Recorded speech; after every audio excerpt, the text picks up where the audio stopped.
नमस्कार, मैं हूं सोमेश डाकार। आप देख रहे हैं वीटीएस लाइव न्यूज। अभी हमारे साथ यहां पर कुछ किसान मौजूद हैं।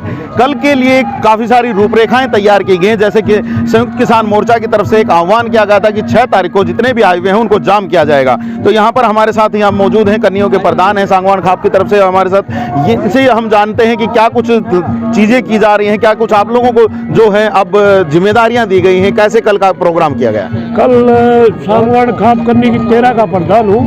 मेरे को वहाँ पे अदमपुर डाटी का जो रोड है उसके ऊपर जो है 12 से 3 का जो ये रोक हाईवे पर जो है रोक लगाने का काम दिया गया है और हम इसी विषय में अब निकल रहे हैं। गांव में जाएंगे, ज़्यादा से ज़्यादा संख्या में वहाँ पे इकट्ठे होकर के और हम ट्रैफिक को जाम करेंगे। जी, लगातार जैसे ये कहा जा रहा है वहाँ से बार बार आते रहते हैं कि भाई जाम कीजिए, इन लोगों का साथ मत दीजिए, या इस तरह के जो और दूसरे जो प्रोग्राम हैं उनके लिए मैसेज आते रहते हैं। किस तरीके से अब उनको फलीभूत किया जाएगा? क्योंकि जाहिर सी बात है, रोड अगर जाम होंगे तो रोड जाम होने के बाद तो हालात कहीं ना कहीं बिगड़ सकते हैं, क्योंकि रोडों पर तो ट्रैफिक बहुत ज़्यादा है। नहीं, हालात को नहीं बिगड़ने देंगे। ये तो अब हमने कई दिन से अल्टीमेटम दे रखा है, बहुत एक हफ्ता पहले अल्टीमेटम दे दिया था। हमारे संयुक्त किसान मोर्चे ने जो है वहाँ दिल्ली से ये आह्वान कर दिया था कि 6 तारीख को 12 से 3 के बीच में रोड जाम, नेशनल हाईवे, स्टेट हाईवे सभी को जाम करेंगे 3 घंटे के लिए। तो ये सभी को, प्रशासन को भी पता है, पुलिस को भी पता है और ट्रैफिक वालों को भी पता है। तो वो ऐसा कुछ कोई वो नहीं होगा और ये जाम हम सफलतापूर्वक करेंगे। और हमारे अंदर कोई भी इस किस्म का उपद्रवी या कोई वो घुसने की ताकत नहीं है। यहाँ पर वो दिल्ली में उन्होंने कर दिया होगा लाल किले पे, यहाँ नहीं किसी को घुसने देंगे हम। चलिए ठीक है। अगर यहाँ पर आपसे बात करूँ कि ग्रामीणों को किस तरीके से इसमें साथ में लेकर के आएंगे, क्योंकि यहाँ पर भी हम देख रहे हैं कि कुछ ग्रामीण तो हर रोज ही आ रहे हैं, लेकिन काफ़ी सारे ग्रामीण हैं जो सिर्फ घरों में बैठे हुए हैं। हालांकि साथ हैं, लेकिन कहीं ना कहीं वो घरों से नहीं निकल रहे हैं। कैसे बाहर निकाल के लें? आज हम गांव गांव जाएंगे। हमारी कन्नी के नीचे 22 गांव लगते हैं। हर गांव में जाके लोगों को जागरूक करेंगे। ज़्यादा से ज़्यादा महिला और पुरुष सभी निकल के आएंगे, बच्चे, और बहुत ही शांतिपूर्ण हम रोड जाम करेंगे। कुछ लोगों का विरोध भी हो सकता है, ऐसी स्थिति में क्या? कहीं पर भी कोई विरोध नहीं है। लोग आने के लिए बड़े उत्साही है और बढ़ चढ़ के हिस्सा लेंगे। सब लोग आएंगे, हर गांव से, हर परिवार से सब लोग आएंगे। जी, राकेश टिकैत भी 7 तारीख को यहाँ पर पहुँच रहे हैं। क्या कुछ इंतजाम किए जा रहे हैं? बहुत बड़ा इंतजाम किया जाएगा। यहाँ लाखों आदमी इकट्ठे होंगे। यहीं पे टोल प्लाजा पे स्टेज बनाया जाएगा और हमने कम से कम भी 500 के करीब तो वॉलेंटियर का नाम लिया है और सबको ड्यूटी पर लगा दिया जाएगा। किसी किस्म की कोई अफरा तफरी नहीं होगी। बहुत अच्छी तरह से यहाँ पे उनको सुनेंगे और उनका आदर सत्कार करेंगे। जी, अगर आपसे पूछा जाए तो कि राकेश टिकैत जो काफ़ी बड़ा नाम आज के दिन हो गए हैं, क्या मायने मानते हैं उनके यहाँ पर पहुँचने? यहाँ किसानों की आवाज़ उठाने के लिए आ रहे हैं और वो किसानों को जागरूक करेंगे और इसीलिए ज़्यादा से ज़्यादा इकट्ठा हो रहे हैं। क्या किसानों को कोई बड़े जो फैसले हैं उसका कोई इंतजार है उनसे कि कोई बड़ा फैसला भी हो सकता है? नहीं, कोई बड़ा फैसला नहीं, ये बिल वापिस होने चाहिए, यही फैसला, और कोई फैसला नहीं। राकेश टिकैत जी अगर यहाँ पर आएंगे, बड़ी जनसभा को संबोधित करेंगे, तो क्या जो आगे रणनीति जो है उसके लिए कोई बड़े फैसले वो राकेश टिकैत जी बताएंगे। उम्मीदें हैं कुछ? हाँ, उम्मीदें हैं, वो कुछ बताएंगे उसके दिशा निर्देश के हिसाब से। जी, क्या आपको उम्मीद क्या है? राकेश टिकैत के प्रोग्राम में हमारे यहाँ खाप से हर घर से एक नहीं, कोई भी नहीं बचेगा, सभी आएंगे।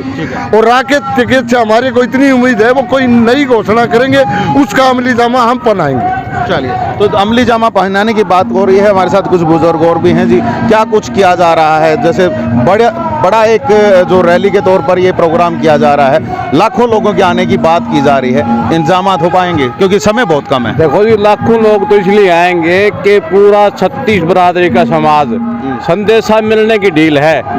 यहाँ जो है ना, 1 के 2 लाख आदमी हो जाए इकट्ठे तो भी कोई ताज्जुब नहीं है। तो देखने की बात है, कल आप यहीं होगे, सब लोग मन से तैयार हैं और जो वो आदेश देंगे उसको 100% आगे निभाएंगे लोग। जी, उम्मीद क्या है कि किस तरह का आदेश आ सकता है? क्या आप उम्मीद कर रहे हैं कि भाई ये होना चाहिए इस आंदोलन को और आगे बढ़ाने के लिए? भाई, आंदोलन को आगे बढ़ाने के लिए एक तो ये है जी कि संगठन को और मजबूत किया जाए, और संगठन मजबूत हो जाएगा, लोगों का सर जुड़ जाएगा जब आगे एक प्रोग्राम आंदोलन संसद को घेरने का बनाना चाहिए। ठीक है, जब तक संसद का घेराव नहीं होगा ये लोग मानने वाले नहीं है। चलिए, मतलब संसद के घेराव की कहीं ना कहीं आप डिमांड उनके सामने रखेंगे और वो मानते हैं नहीं मानते हैं अलग बात है। आपसे जानना चाहूँगा कि जैसे सर ने कहा कि संसद का घेराव और उसके बाद कहीं ना कहीं सरकार जो है दबाव में आएगी मानने की बातों को, क्या मानते हैं? भाई सरकार अगर इसी तरह शांतिपूर्वक तरीके से मानती तो मान लेती। पिछले 2 महीने से ऊपर समय हो गया, तो सरकार के साथ कुछ न कुछ तो करना ही पड़ेगा।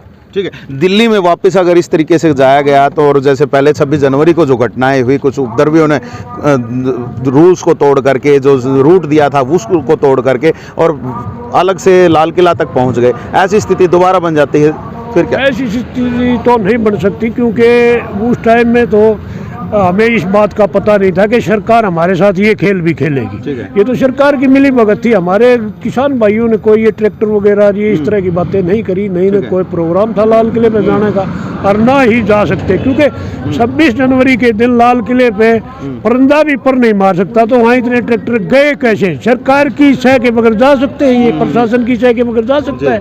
नहीं जा सकता। तो ये मिली भगत थी सरकार की और आंदोलन को बदनाम करने की साजिश थी। तो इन बातों का हमें पता चल गया। अगर हम आगे कोई ऐसा कदम उठाएंगे तो उसको शांतिपूर्वक करेंगे और उसको पूरी सिक्योरिटी के साथ रखेंगे। जी, अभी अगर आपसे मैं पूछूं कि आंदोलन अब किस दिशा में बढ़ रहा है, कैसा आंदोलन हो चुका है, सरकार पे कितना दबाव? अब तो आंदोलन ये किसान का ना हो के तो जन आंदोलन हो गया है। ये तो सारी हर जनता का, जो बिरादरी हिंदुस्तान में है, सरकार से अलावा जो भी बिरादरी है वो सब साथ है। कोई भी है, व्यापारी है, कर्मचारी है, मजदूर है और कोई भी है, मतलब वो सभी संगठन हमारे साथ है, किसानों के साथ। और कोई ये एक किसान का आंदोलन न रह के देशव्यापी आंदोलन हो गया और इसका पूरे वर्ल्ड में ही वो जो है प्रचार हो गया है कि भाई ये इस तरह का बहुत शांतिपूर्वक आंदोलन कर रहे हैं। तो ये बातें सरकार को मान लेनी चाहिए। बहुत मैं तो ये मानूंगा कि ये हठ धर्मी सरकार ने नहीं करनी चाहिए, क्योंकि ये जनता का आदेश लेके कुर्सी पे बैठे हैं और वही जनता अगर इनके खिलाफ हो रही है तो उनको कुछ न कुछ सोचना चाहिए इस बारे में। मैं तो यही बात कहूँगा आदरणीय प्रधानमंत्री जी से कि भी उन्हें अपनी सद्बुद्धि से कुछ न कुछ विवेक से काम लेना चाहिए कि भाई ये उससे क्या पूछूं का सवाल बना लिया कि भाई ये 3 कानून लागू किए हैं तो ये वापस भी कर सकते हैं। ये तो कोई बड़ी बात नहीं है। ये संसद सत्र भी चल रहा है, संसद सत्र भी चल रहा है, संसद सत्र भी चल रहा है, वहीं पे ये वापस भी हो सकते हैं। और मिल बैठ के जो किसानों को मंजूर हूँ और सरकार को हूँ तो मिल बैठ के बात करके किसान यूनियनों से, किसान के प्रतिनिधियों से बैठ के बात की जा सकती है और उसमें जो है जो भी बदलाव हो और कुछ हो तो दोबारा पास किए जा सकते हैं। ये तो कोई बड़ी बात नहीं है। तो यहाँ पर देखिए बिल्कुल साफ साफ कहा जा रहा है कि जन आंदोलन बन चुका है और अब कहीं ना कहीं सरकार को, जैसे संसद सत्र भी चल रहा है तो उसके दौरान ही इन कानूनों को वापस लेने की मांग यहाँ पर उठाई जा रही है और साथ ही साथ ये भी चीज़ कही जा रही है कि आने वाले समय में जो भी और नए कानून लेकर के आए जाएं उसके लिए वापस में बैठ करके बातचीत करके एक कुछ नए कानून जो किसान के हक के लिए हों वो बनाए जाने चाहिए। तो लगातार जैसे हम भी आप लोगों को लगातार किसानों की जो मांगे हैं वो आपको दिखा रहे हैं, वो क्या रणनीतियाँ बना रहे हैं, कैसे क्या चीज़ें आगे चल रही हैं, वो सारी चीज़ें आपको दिखा रहे हैं। आप चैनल के साथ इसी प्रकार से बने रहिएगा। और एक चीज़ और कहूँगा कि चैनल को थोड़ा सा शेयर कर दीजिएगा, इन वीडियोज़ को शेयर कर दीजिएगा ताकि लोगों तक जो किसानों की जो बातें हैं वो पहुँच सकें। आपको सरकार की भी जो बातें जहाँ पर आती हैं वो भी आपको बताते हैं। तो जो भी चीज़ें आपके सामने हम लेकर आ पाएंगे वो लेकर के आएंगे और छोटी से छोटी और बड़ी से बड़ी जो खबर है वो आप तक पहुँचाने का हम पूरा प्रयास कर रहे हैं। तो आप हमारे चैनल के साथ अभी इसी प्रकार से बने रहिए। अभी के लिए मुझे दीजिएगा इजाज़त। मैं Somesh Dhaka, VTS live news के लिए।